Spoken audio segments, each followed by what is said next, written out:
Bom dia! Nossa aula de história hoje é sobre o Estado liberal. Precisamos, antes de tudo, aprender sobre o que é o Estado, como que se constitui o Estado, a que se refere. Nosso caso aqui, Estado, a gente vai falar de uma organização política, social, também econômica e jurídica, porque tudo isto faz parte do Estado e seu governo. Vamos então procurar definir o que devemos entender por Estado. Quando falamos de Estado em ciências, referimos-nos ao modo como a sociedade humana se organiza para o seu devido funcionamento. Isso pressupõe que esta sociedade humana vive em um determinado espaço, em algum tempo. Nesse determinado e definido território, vive certamente um povo.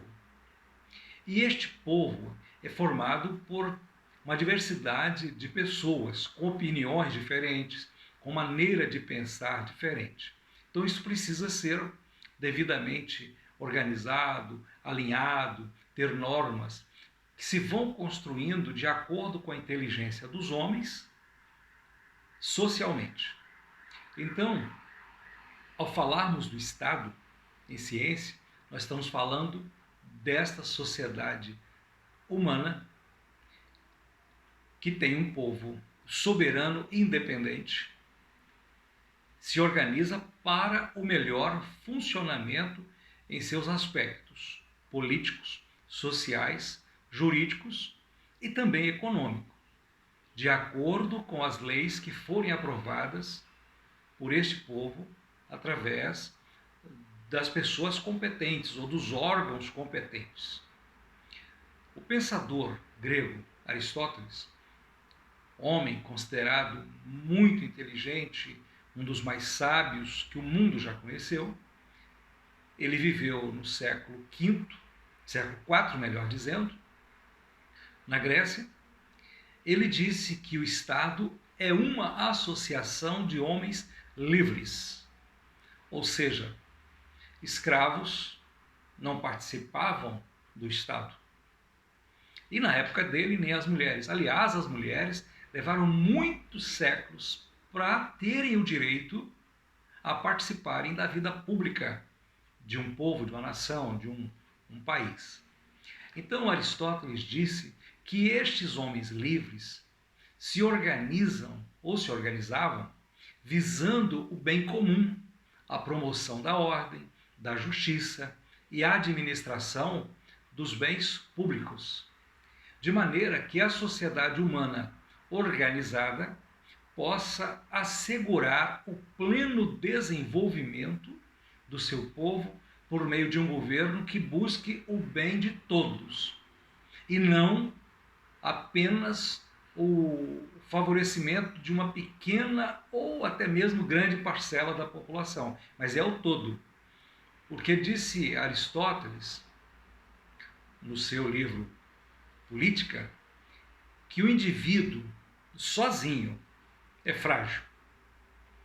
É frágil e dependente. Ele depende da sociedade na qual ele passa a viver. Mas nós entendemos também que a própria sociedade depende também do indivíduo, porque o indivíduo contribui com a sua parte, com suas responsabilidades, seus talentos, suas realizações para a formação da sociedade. Então nós podemos dizer que o indivíduo sem a sociedade é frágil e dependente. No entanto, esta sociedade se faz com a contribuição de cada parte, isso é, de cada indivíduo, porque nós devemos compreender inteligentemente que o todo se faz com as partes. As partes formam o todo é mais importante. Entretanto, sem a mão, o corpo continuaria sendo corpo, embora com uma certa deficiência. Mas a mão sem o corpo, o que é? Nada. Apenas um pedaço do corpo que está lá e não sobrevive sem o corpo. Então, nós dependemos uns dos outros. A necessidade humana da organização do Estado. Como o homem, de acordo com o próprio filósofo grego Aristóteles, é um ser político e social, em seu relacionamento com outras pessoas, a vida em sociedade exige uma organização que satisfaça tanto o desenvolvimento e funcionamento do próprio indivíduo, como o funcionamento de toda a cadeia social. E esse funcionamento, ele deve ser ordeiro, precisa ser equilibrado, algo que muito dificilmente se tem conhecido ou se tem conseguido durante o desenvolvimento histórico do homem. Porque nós, em todas as sociedades, em todos os tempos, encontram-se injustiças, favorecimento de uma classe ou de algumas pessoas, desequilíbrio na distribuição de rendas, de recursos, exclusões de todos os tipos. Nem todos conseguem um pedaço de terra que possa dizer que é seu, ou uma casa, portanto, nem todos possuem propriedade particular. Há discriminações de todas as cores e formas e maneiras. Isso sempre foi assim. E por mais que o homem evolua e por mais que se tente melhorar, nós vamos encontrar isto em todas as sociedades humanas, em todos os países, em todos os povos. Então, nós podemos perceber que formar uma sociedade que realmente satisfaça os anseios do indivíduo e também possa funcionar devidamente, adequadamente, satisfatoriamente, essa sociedade precisa ser trabalhada. Os homens, as mulheres precisam participar da mesma luta, com o mesmo objetivo, sempre de melhorar, de produzir o que for necessário para a sustentação da vida humana. Assim, a sociedade humana é organizada de modo a funcionar, assegurando a vida de todos os seus membros, pois o homem sente necessidade de um relacionamento com outros seus semelhantes, como também com animais, com a natureza, com o ambiente. Então, a gente percebe que a sociedade humana e o próprio indivíduo vai muito além de si mesmo. É um relacionamento horizontal, é vertical, é com o ambiente, com todas as possibilidades que o homem encontra. Então, o homem, tendo essa necessidade para sobreviver, para aproveitar a vida, para que outros admirem as suas produções artísticas ou a sua capacidade de transformar o que encontra na natureza para um móvel, um instrumento musical, como é o caso de luthier, que fabrica instrumento, ou um médico. O médico precisa aprender com alguém para cuidar de outro ser semelhante a ele. Então, nós podemos entender que a sociedade humana organizada e soberana, ela tem um povo, um governo e um território. Havendo isso, organiza-se a sociedade humana, estabelecendo leis que vão ditar o seu devido funcionamento. Então, quando há um povo, um governo e um território, nós podemos dizer, como os antigos já diziam, que temos aí um Estado, o qual surge ainda na linguagem do filósofo Aristóteles, para assegurar o viver e viver bem do indivíduo e de todos os seus cidadãos, as pessoas que vivem dentro daquele território, sob aquele governo, no meio daquele povo. Qual a necessidade do Estado? Será que nós poderíamos sobreviver bem e adequadamente sem o Estado, sem uma sociedade organizada? Será que o homem consegue dar conta de si mesmo e dos seus? Será que as pessoas podem viver como bem quiserem?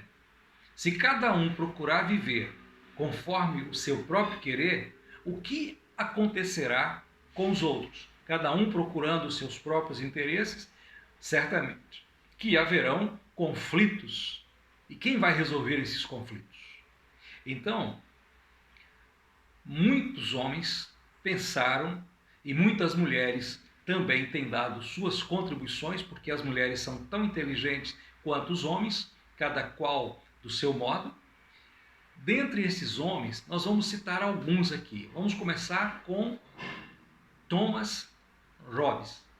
O que ele diz? De acordo com este filósofo inglês, que viveu entre 1588 e 1679, ele ensinou que os homens lutam entre si para se darem bem e sobreviverem no meio de dificuldades, de combates, que cada indivíduo estará procurando o seu próprio bem.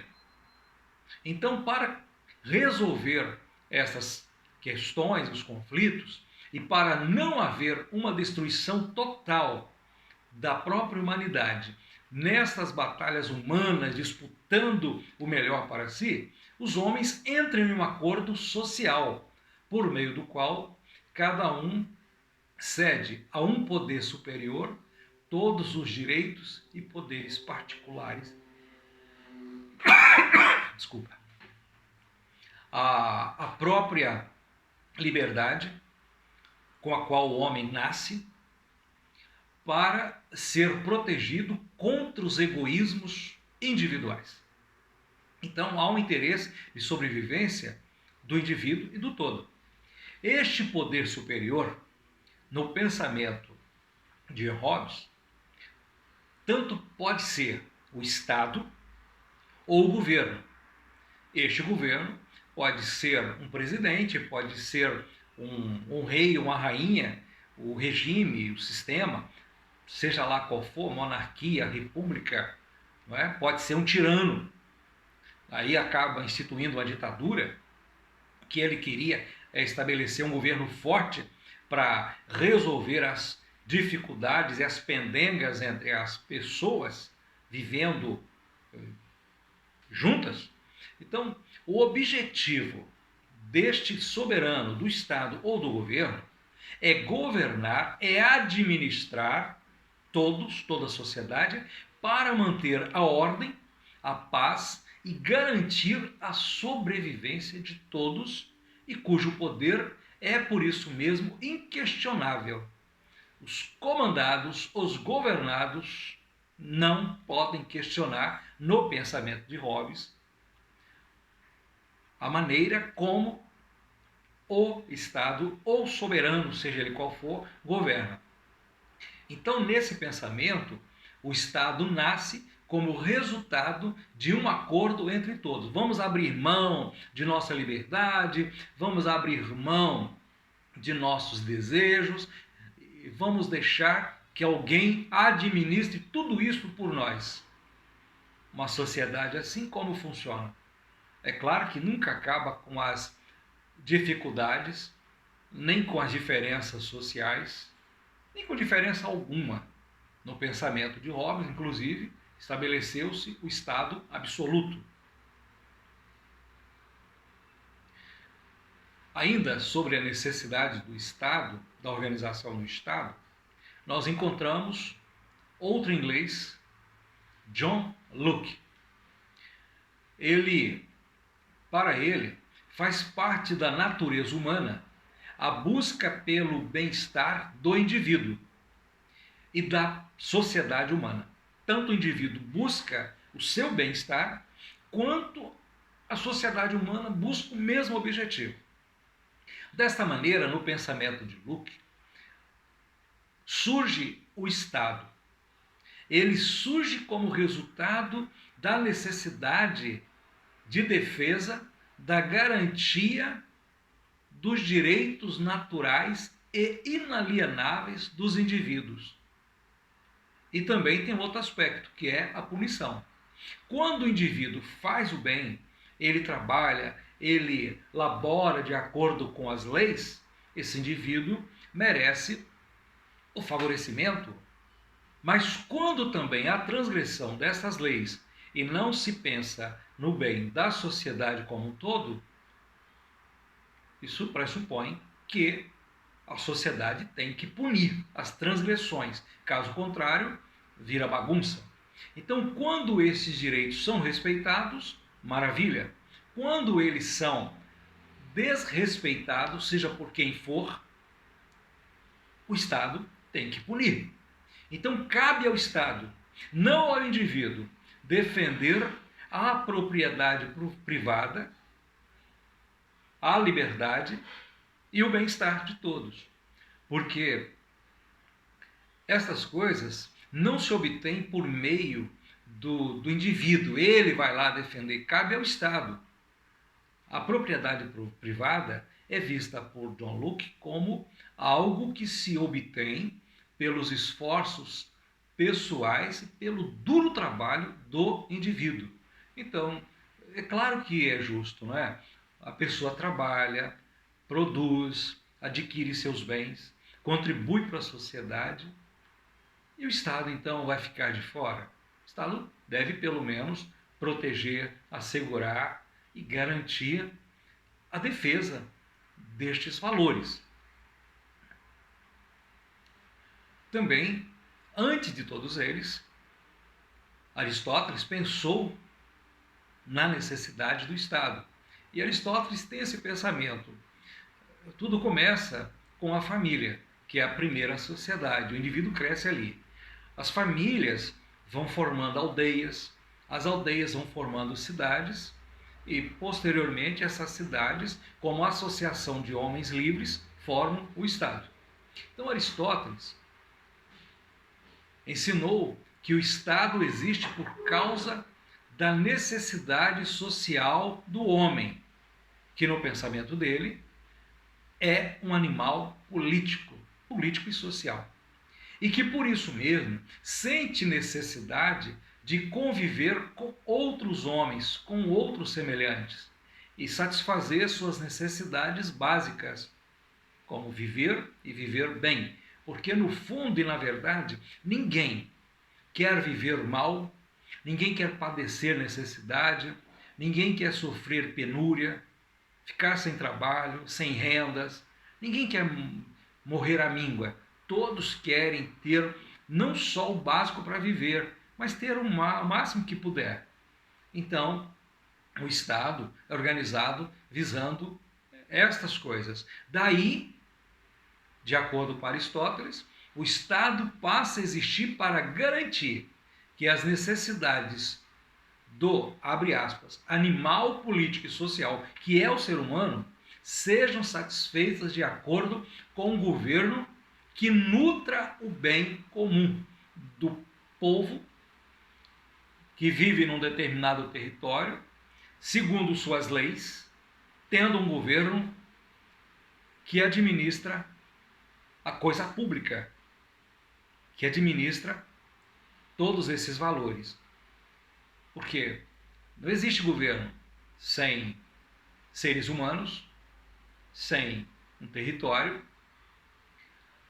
sem os costumes, porque um homem só governa a si mesmo. Mas o homem não vive só, ele vive em sociedade com outras pessoas. Alguém tem que administrar isto. Pois bem, chegamos aqui. O que é o Estado liberal? Todos nós sabemos que liberal vem da palavra liberalismo, vem da palavra liber, que quer dizer livre, liberdade. Então, a ênfase, como já se sabe, é a liberdade. Então, o Estado liberal é aquela forma de organização social, política e jurídica de um povo que garante e assegura ao indivíduo a plena iniciativa e o poder de tomar essas iniciativas para fazer seus empreendimentos pessoais. Garante também seus direitos naturais, entre os quais estão a liberdade, a vida e os bens adquiridos por meio do seu labor, por meio do seu suor. Então, reconhece-se no Estado liberal o direito à liberdade privada. A liberdade privada, a propriedade privada.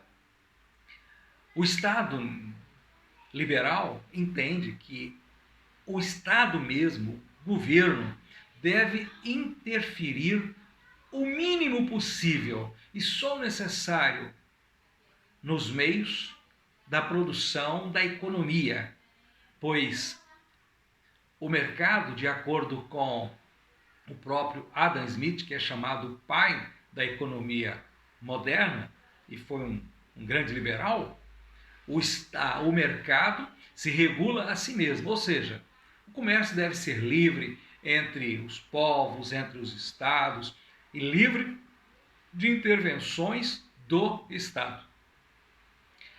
Desta maneira, portanto, na visão do liberalismo, a função ou a razão de ser do Estado é garantir e proteger e assegurar os direitos naturais do homem, seus empreendimentos e o mercado, cujo comércio deve ser livre entre todos os povos, porque o Estado foi organizado para proteger, não para atrapalhar as iniciativas individuais e o funcionamento do mercado, isto é, do comércio livre, em suas ações. O objetivo de quem faz comércio é o enriquecimento e o lucro dos empreendedores. E claro, esses lucros, esses resultados, a riqueza, ela vai circular, vai abrir frente de trabalho, frente de emprego. Mas é claro, também há injustiças em tudo isso.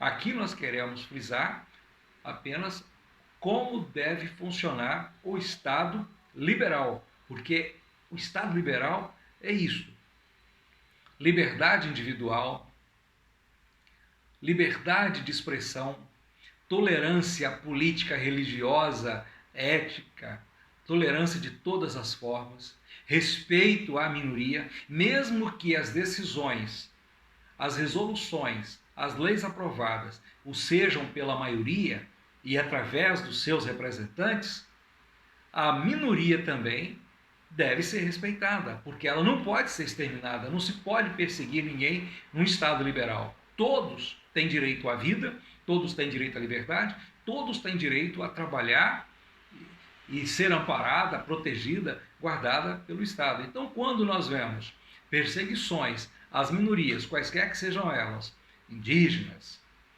afrodescendentes, questões de gêneros, não é? A sexualidade, quando nós vemos perseguições religiosas, intolerâncias, isto não é nunca um Estado liberal. Claro que o Estado liberal também não resolve todos os problemas, porque uma das coisas que o Estado liberal não pensou muito foi nas questões sociais. Estava pensando, você é livre, então faça o que você quiser, com a sua liberdade. Tem talento para ser comerciante? Será comerciante. Tem talento para ser político? Também vai exercer os seus talentos nestas esferas. A liberdade acima de tudo. O Estado não pode interferir na liberdade do indivíduo, salvo quando a própria sociedade, pelas atitudes individuais, a irresponsabilidade, colocam em risco o todo orgânico. Mas para isso existem as punições dentro do pensamento, por exemplo, de John Locke.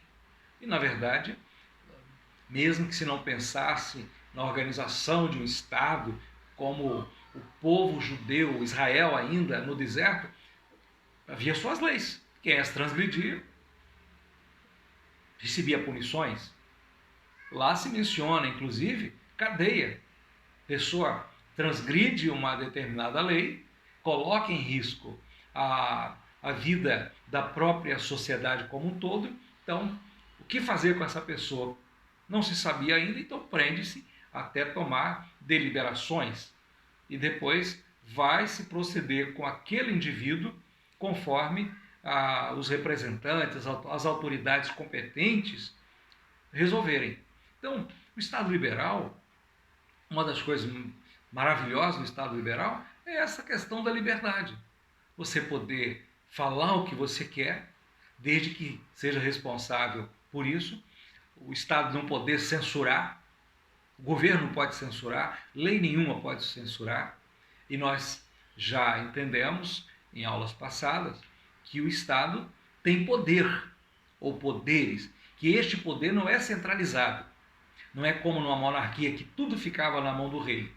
O poder é dividido entre órgãos competentes, executivo, legislativo e judiciário. A dificuldade num Estado liberal com essa divisão de poder é encontrar o equilíbrio e a harmonia entre os poderes. No Brasil, por exemplo, atualmente, está difícil. Os poderes executivo, legislativo, judiciário, eles não estão conseguindo conviver harmonicamente. E a ordem está ficando complicada para ser mantida. Então, a pessoa fala alguma coisa contra o STF, por exemplo, que é parte do judiciário, e essa pessoa pode ser processada. Alguém fala contra o presidente da República, seja ele quem for, e a pessoa nem sempre é punida. Então falta um equilíbrio, está faltando. Mas no Estado liberal, o seu funcionamento permite isto, o equilíbrio. E é difícil manter o equilíbrio em todas as coisas. Então, é necessário o exercício do poder por aqueles que foram autorizados, porque o Estado ele tem o maquinário, ele tem os recursos e a violência organizada e aprovada para manter. Daí as Forças Armadas, Marinha, Exército, Aeronáutica, a Polícia Militar, a Polícia Civil, os guardas municipais, a família, a escola, a igreja, são todos aparatos do Estado. E quem quer viver isoladamente, do seu jeito, realmente tem dificuldade para conviver com a sociedade num todo. O que uma minoria tem que impor sobre a maioria aquilo que a maioria decidiu? Mas também, como que nós vamos suportar que uma maioria, somente porque a maioria, extermine ou acabe com a minoria? Aí seria a lei da selva, o homem no seu estado natural, sem organização política, sem organização social, o mais forte toma conta, o mais forte impõe a sua vontade, porque ele é mais forte, ele é maior, ele tem mais habilidade, ele tem armas, ele tem recursos, ele tem... Não é assim que funciona, não pode funcionar dessa maneira. O Estado tem que funcionar de maneira justa, de acordo com a lei. E a lei maior é a Constituição de um país. A Constituição Federal, a lei magna. Então, o povo vai viver de acordo com essas leis, com a lei superior. E as outras são decorrentes dessa, porque tudo que contrariar a Constituição deve ser visto como inconstitucional, deve ser visto como algo que não se pode acatar de maneira alguma. Então, o Estado liberal, ele tem esta visão. A liberdade, a proteção, a garantia da liberdade, da propriedade privada, da tolerância, do livre comércio, da livre expressão, uma imprensa livre. Um Estado forte se faz com a imprensa livre. O problema é que a imprensa também num Estado que valoriza a liberdade, o problema é que a imprensa também pode debandar para um lado, usar da sua liberdade para fazer somente aquilo que é do seu interesse, quando em sociedade todos sabem, devemos pensar na sociedade como um todo e não numa pessoa ou num grupo em particular. Vamos assistir o vídeo, e esse vídeo ele trata, é uma ficção, porque seria um encontro, um bate-papo entre Karl Marx e Adam Smith. Karl Marx é um grande filósofo, estudou economia, ciências políticas, então ele é o criador daquilo que chamam de socialismo, comunismo, Karl Marx, marxismo. Então, Karl Marx pensava que os meios de produção do Estado, da sociedade, devem ser de todos. E para isso o Estado é que vai gerenciar todas essas coisas, vai administrar. Adam Smith não acreditava nisso. Para ele, o comércio, a economia tinha que estar nas mãos dos indivíduos. Esses fizessem como quisessem e o próprio mercado iria se autorregular. Então, é um pequeno vídeo, mas muito legal e que dá para se fazer um apanhado, um pensamento. E depois de assistir o vídeo, o aluno fará também atividades e uma delas consegue se fazer vendo este vídeo. Vamos assistir esse vídeo.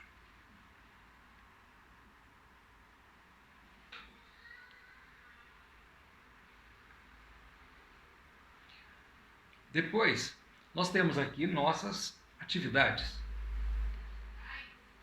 Primeira, em suas considerações sobre a formação do Estado, Thomas Hobbes disse uma frase que ficou famosa, e até um clichê: o homem é o lobo do homem. O que esse pensamento significa para você? Segunda atividade, você é quem precisa da sociedade ou é a sociedade que tem necessidade de você? Explique seu pensamento sobre esta questão. Põe aí seu posicionamento. Terceira, de acordo com o filósofo grego Aristóteles, o homem é um animal político. É possível o ser humano viver e sobreviver sem o exercício da política? Justifique sua resposta. Em seu entendimento, quarta atividade, qual é a principal propriedade privada de um ser humano, sem a qual ele não pode existir plenamente? Por quê? No vídeo sobre Karl Marx e Adam Smith, qual dos dois personagens representa o pensamento liberal? É o que você deve resolver. Boa sorte, seja iluminado para pensar de maneira clara e lúcida.